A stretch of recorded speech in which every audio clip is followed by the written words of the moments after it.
जैसा कि हम लोग को पता है, जो अभी कोलकाता में जो भी हुआ है, मैं बस उस चीज़ में एक ही बात बोलना चाहती हूँ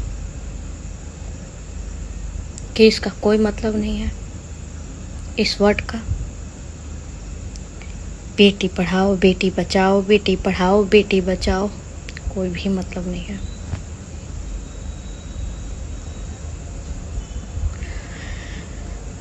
कोई भी मतलब नहीं है इस वर्ड का।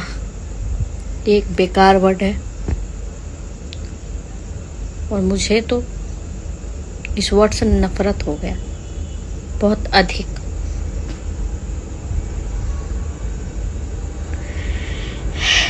तो मुझे लगता है ना कि आप लोग अपने दिमाग में ये डाल लो, कोई मतलब नहीं है इस शब्द का। बेटी बचाओ बेटी पढ़ाओ, कोई मतलब नहीं है, कोई भी मतलब नहीं है। तो मुझे लगता है ना कि आप लोग अपने दिमाग में ये डाल लो, कोई मतलब नहीं है इस शब्द का।